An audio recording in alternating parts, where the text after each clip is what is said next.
Bueno, síndrome cardiopático. curiosa, Tenemos que como definición de síndrome cardiopático es una entonces fue recta, pero hepatopatía congestiva que fue va a como, estar asociada a insuficiencia cardíaca derecha y va a ser sí, atribuible a una congestión hepática que es pasiva.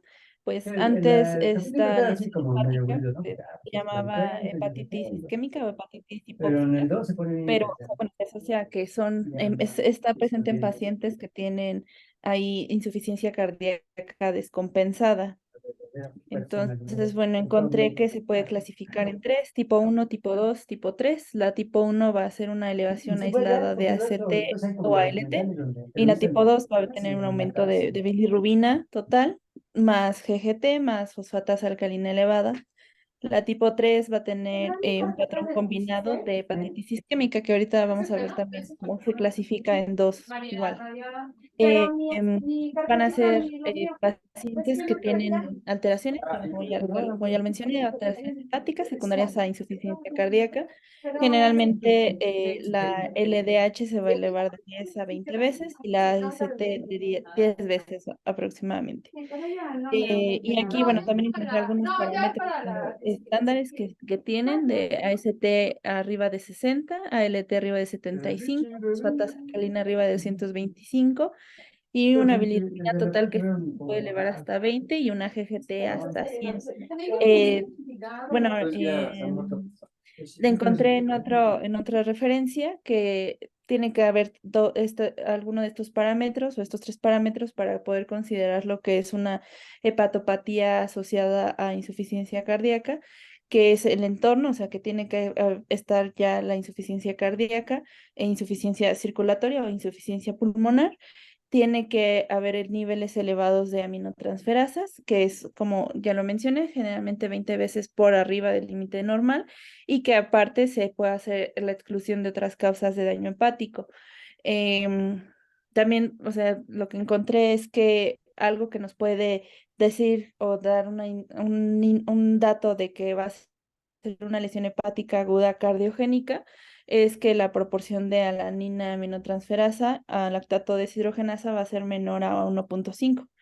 Entonces, estas elevaciones o estas alteraciones de laboratorio de la alaninoaminotransferasa y de la lactato deshidrogenasa se van a elevar generalmente de 1 a 3 días después. El paciente comienza con el deterioro hemodinámico. Entonces, pues aquí igual lo que menciono es que la afectación hepática, que va a ser secundaria, la insuficiencia cardíaca, esta va a ser descompensada y pues iba a tener una alta prevalencia y o sea, esto va a influir en la evolución y el pronóstico de estos pacientes, y como vamos a ver más adelante, o sea, si bien el pronóstico de los pacientes va a estar determinado por em, la etiología de la insuficiencia cardíaca, pues también el que un paciente con insuficiencia cardíaca presente alteraciones hepáticas, pues también va a tener un mal pronóstico. Y bueno, así lo que afecta negativamente el pronóstico y complica el tratamiento en general de la insuficiencia cardíaca.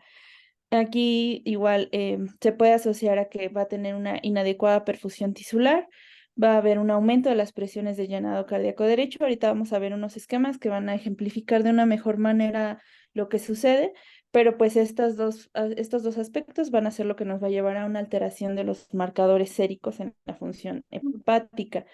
Y pues los trastornos o los desequilibrios sistémicos van a generar dos formas de lesión hepática aguda. Puede ser la hepatitis isquémica o la hepatopatía congestiva, que la enfermedad hepática congestiva va a ser más frecuente que la hepatitis isquémica y se puede manifestar. Bueno, ahorita lo vamos a ver igual algunas de las manifestaciones que, o sea, se puede manifestar como dolor en hipocondrio derecho, distensión abdominal, sensación de la plenitud gástrica. Incluso se puede confundir con alguna hepatitis viral, em, que bueno, igual van a estar elevados los marcadores y mientras más elevados, pues igual va a mostrar mayor daño hepático. La prevalencia de la disfunción hepática en la insuficiencia cardíaca aguda va a estar entre el 20 al 30%. Y bueno, esta es una esquemita que me gustó mucho, que nos habla sobre la lesión hepática y bueno, la hepatitis isquémica y la hepatopatía congestiva. Tenemos que pues la lesión hepática cardiogénica aguda pues generalmente se va a desarrollar después de una hipoxia grave que va a ser, o sea, previo a un choque cardiogénico o algo así. Y la hepatopatía congestiva, pues como está en este lado de la imagen B, pues va a estar más asociada hacia una congestión igual se va a asociar a hipoxia hepática crónica, o sea, es como una insuficiencia cardíaca congestiva crónica que ya es grave, ¿no? Entonces, aquí pues tenemos a los sinusoides hepáticos, tenemos una imagen que nos va a simular lo que es la aorta y el sistema vascular esplácnico. Entonces, pues vamos a tener que el hígado, o sea, va a recibir la sangre a través de la arteria hepática y de la vena porta.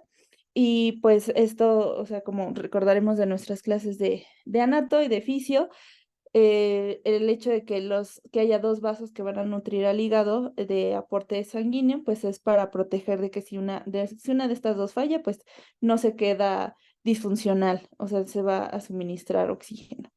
Entonces, pues vamos a tener que entrar por la aorta y de ahí va a pasar hacia la arteria esplácnica y vamos a tener dos opciones, ¿no? La que se va hacia la arteria hepática, que va a pasar directamente a los sinusoides, y la que va a pasar previamente a los órganos preportales, ¿no? Em, bueno, vamos a ver igual aquí abajo que van a tener diferentes presiones dependiendo de qué tan, de qué tan grande sea el calibre de estos vasos, ¿no? Y pues vamos a ver que va a haber una microcirculación y que posterior a eso se van a juntar en las venas esplácnicas y van a llegar hacia la vena porta.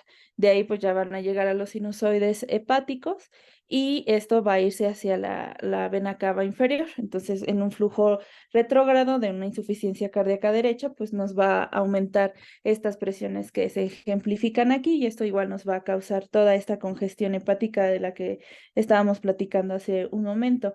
También algo que va a contribuir es la ausencia de válvulas en las venas hepáticas, que va a permitir un aumento de la presión de esta vena cava cuando hay una congestión. Y esto aquí, bueno, en esta se ve un poquito mejor, nos va a generar una congestión centrolobulillar, una dilatación sinusoidal y puede generar fibrosis o necrosis, ¿no? Aquí lo que se ejemplifica, pues es un sinusoide normal y en este lo que nos dice pues que puede haber compresión o puede haber necrosis, ¿no?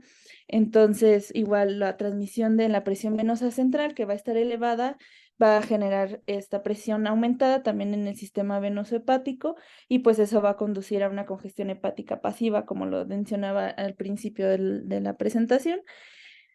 Pero también va a estar la parte de la disminución del gasto cardíaco que va a producir una alteración en la perfusión hepática que se va a asociar a esta necrosis hepatocelular que puede haber. Em, y pues igual la bilirrubina total y la fosfatasa alcalina se pueden correlacionar con la distensión venosa yugular y la regurgitación tricuspidia. Algunos de los signos y síntomas, o sea, lo que refieren lo que mencionan las referencias que consulte es que puede presentarse de forma asintomática, que es común que esté asintomática, pero que ocasionalmente, pues sí, los pacientes van a tener signos o síntomas que van a asemejar a una hepatitis viral, como lo mencionaba hace un ratito. Eh, Ay, perdón, Doc, sí, distensión. Estaba el escrito, perdón. Bueno, puede haber distensión abdominal, dolor en hipocondrio derecho de forma intermitente, náuseas, saciedad precoz, y que va a estar asociado también a anorexia, puede haber sangrado, puede haber alteraciones en los factores de la coagulación, ya alterando las funciones hepáticas, puede haber ictericia, hepatomegalia y ascitis. Este estudio, el estudio SURVIVE, en el que, bueno, o sea, ahí se estudiaron que las pruebas de función hepática en pacientes que presentaban insuficiencia cardíaca, pues estaban anormales, desde previo a su ingreso hospitalario. Bueno, se menciona que estaban en un 46% de la población en estudio eran anormales y que puedan ser incluso 2 veces el límite superior en más del 50% de los pacientes con insuficiencia cardíaca aguda de los pacientes que estudiaron. Igual se encontró que los pacientes con fosfatasa alcalina normal tenían mayor frecuencia síntomas o datos de congestión como el edema periférico y que los pacientes con AST o LT que estaban anormales iban a presentar, o sea, presentaron una mayor frecuencia de datos de hipoperfusión tisular. Dentro del tratamiento y pronóstico, yo encontré que eh, pues la congestión y sus datos clínicos como la ictericia y la citis sí pueden responder a diuréticos. Una vez que se administran los diuréticos y que se da el tratamiento para falla, empieza a disminuir la congestión y empiezan a disminuir los datos de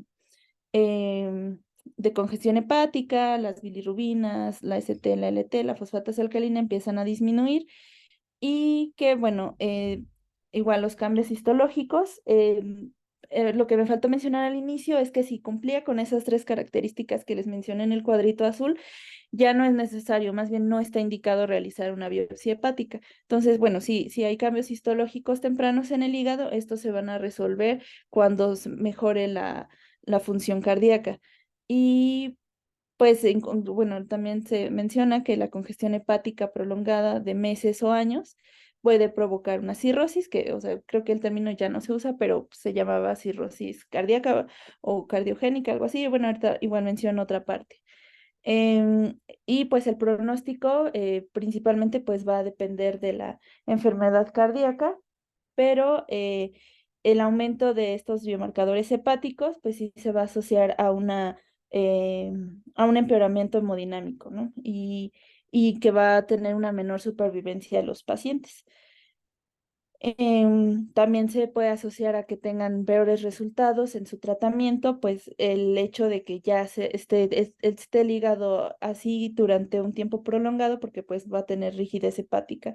Y pues la hipoalbuminemia en general pues va a indicar una mala distribución de los diuréticos y por ende una mala respuesta al tratamiento.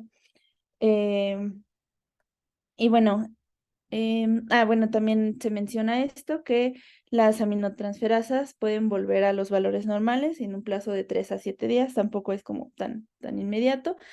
Y esta parte también me llamó la atención en una de las referencias que consulté, que habla sobre la miocardiopatía cirrótica, que está presente hasta en el 50% de los pacientes con cirrosis, que sería como al revés, ¿no? O sea, lo primero que mencioné es el corazón, la insuficiencia cardíaca afectando la función hepática, y aquí pues es ya la función hepática deteriorada, las de cirrosis hacia la función cardíaca, y pues puede caracterizarse porque está en un estado proinflamatorio cirrótico que va a conducir a un aumento en la apoptosis de los cardiomiocitos y pues puede haber disfunción sistólica, relajación diastólica alterada, un tiempo de desaceleración prolongado y estas pues puede verse con alteraciones electrofisiológicas como la prolongación del QT. Y aquí, bueno, hay un esquema en el que podemos ver como el estadio clínico y en un estadio normal, preclínico, compensado,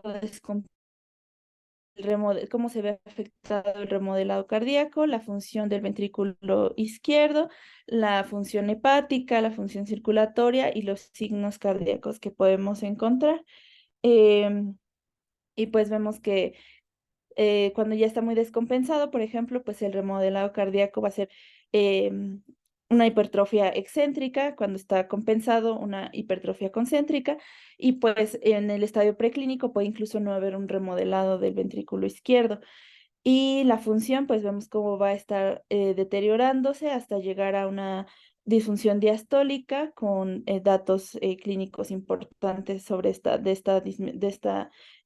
disminución en la función sistólica. Y las funciones hepáticas, pues igual se van a ver alteradas dependiendo del grado de la enfermedad hasta llegar a una cirrosis puede presentar ascitis o que incluso ya puede estar generando una disfunción renal.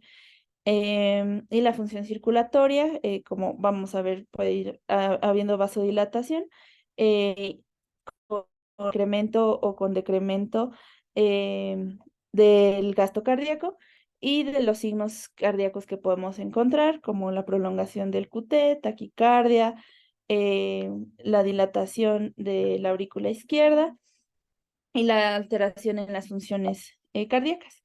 Entonces, pues se menciona que las alteraciones circulatorias en esta parte van a ser predominantemente por alteraciones o, bueno, por factores tóxicos derivados del hígado que no está generando, bueno, no está funcionando de una manera adecuada, y esto va a generar una dilatación arterial y una circulación hiperdinámica en general.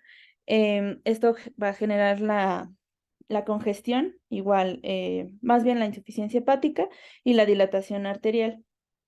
Entonces, pues todo esto va a aumentar, va a perjudicar el que el corazón pueda aumentar el gasto cardíaco, y va a haber un volumen circulatorio que no sea efectivo. Entonces, igual a eso se va a referir pues todos estos cambios. Y ya, esa sería la última diapositiva de los datos que encontré sobre el síndrome cardiohepático. La verdad es que sí, sí me pareció muy interesante cómo puede afectar.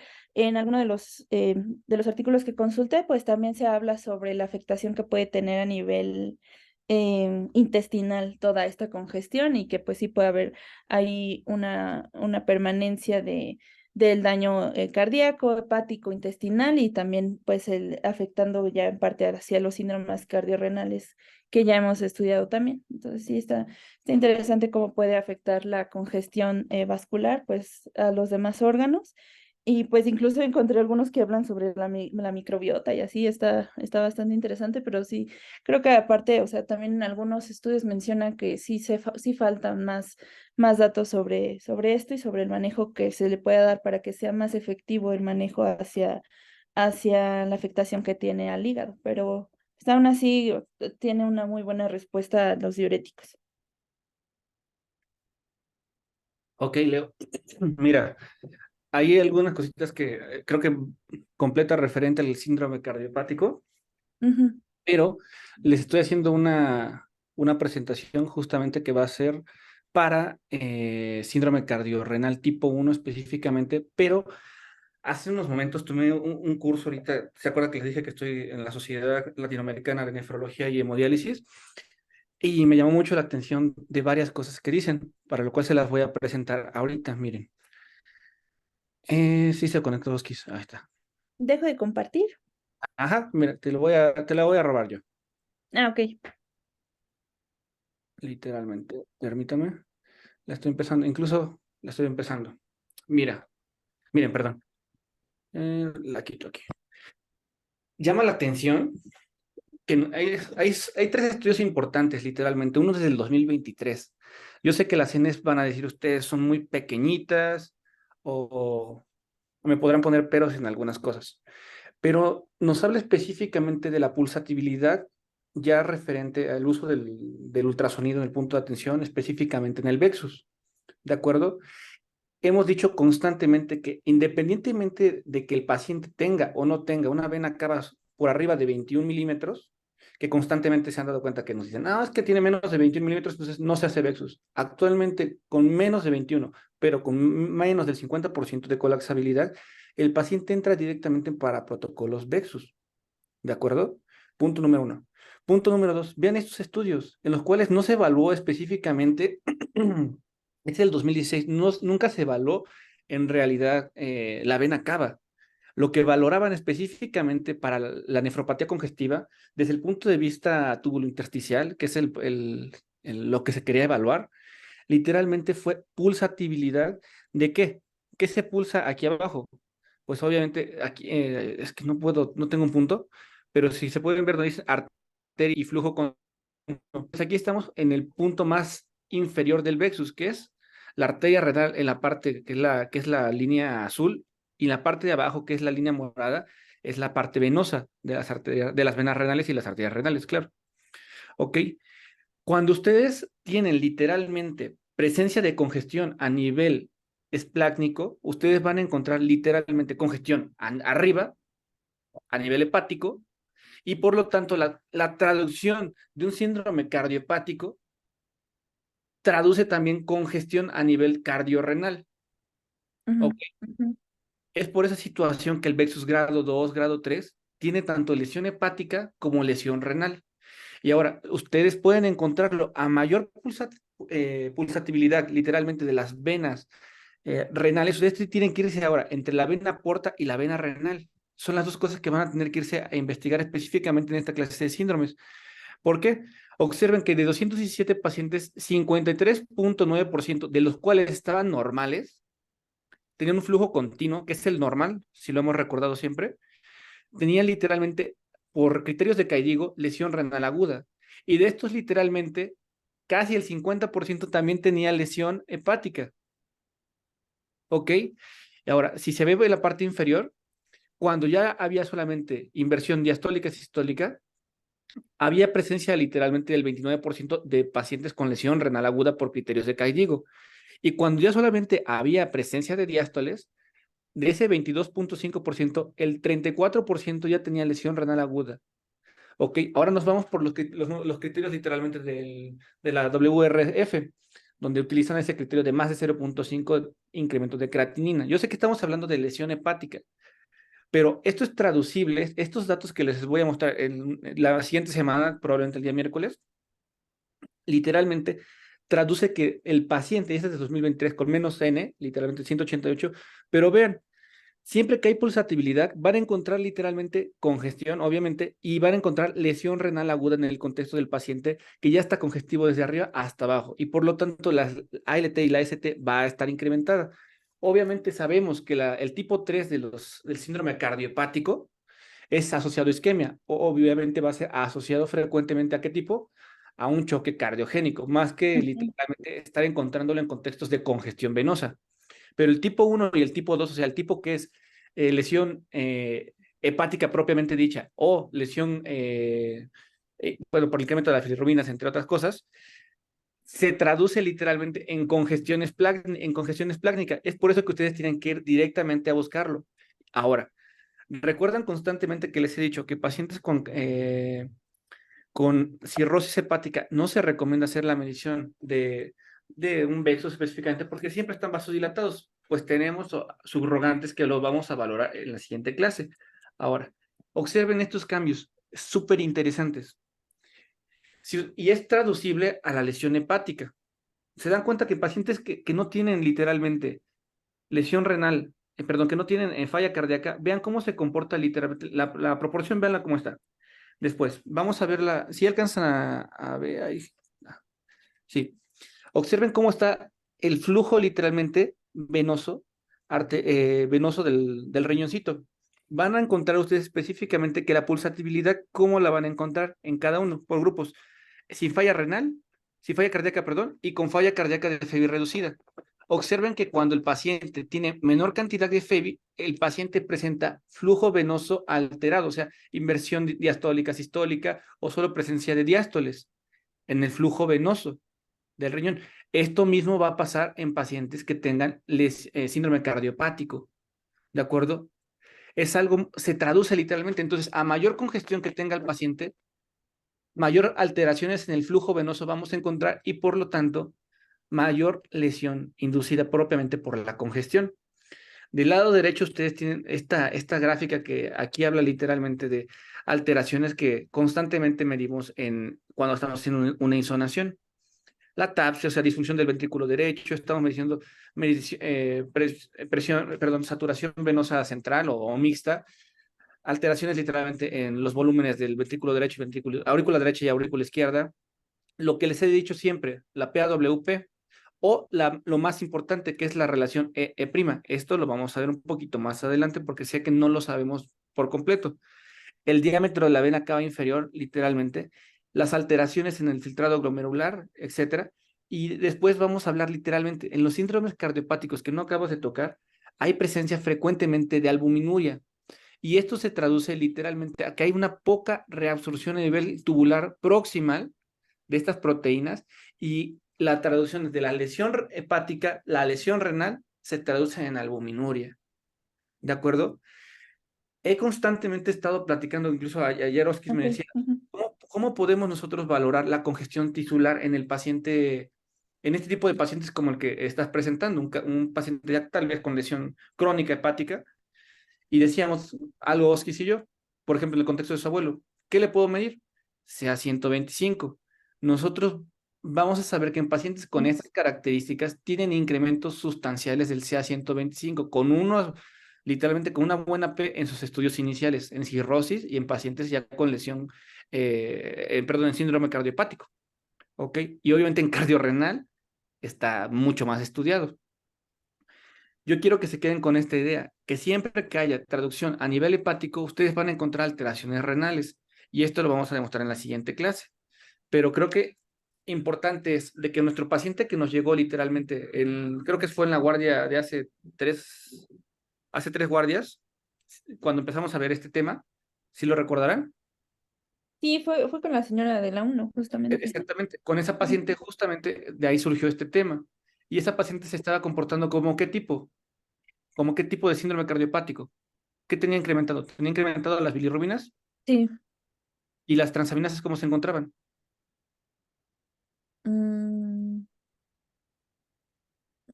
ay, no, sí, también estaban elevadas las transaminasas. Por eso Discretamente se le mandó a elevadas. hacer el ultra. Ujú. Exactamente. Pero esta paciente tenía un componente de disfunción del ventrículo derecho junto con una IT severa, claramente, y una Sí, hipertensión arterial. Esta sí se consideraría incluso hipertensión arterial pulmonar, pero al final del día era mixta, era de grupo 3, de grupo 2 y hasta de grupo 1. Era lo que nos estaba llamando la atención. Entonces, esta paciente todo el tiempo estuvo congestiva desde que literalmente tuvo esa IT severa, que ya estaba diagnosticada desde hace bastante tiempecillo. Entonces, la justificación, no había otro dato importante para pensar que no fuera un síndrome cardiopático, y este sí pudo haber sido un tipo 2 y un tipo 1 y un tipo 2 de predominio tipo 2 en realidad, porque las AST y la ALT no estaban tan elevadas como en otro grupo de pacientes, ¿de acuerdo?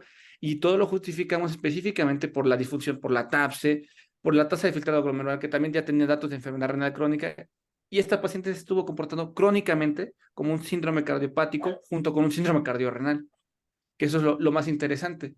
Y a lo que llegas a la revisión de los datos es que era el tratamiento ideal. Kevin, ¿Cuándo va a ser? ¿cuál hubiera sido el tratamiento ideal de esta paciente? O sea, si no los hubiera aceptado claramente, vimos la revisión de insuficiencia tricuspidia con hipertensión arterial pulmonar o con hipertensión pulmonar nada más. ¿Ok? Y quedamos que el tratamiento era médico nada más. ¿Estamos de acuerdo o ujú. no? Sí, sí, quedamos que para Solo su por la hipertensión insuficiencia. pulmonar Ujú. específicamente. Entonces, el tratamiento de la hipertensión pulmonar junto con la disfunción del ventrículo izquierdo era el tratamiento del síndrome cardiopático.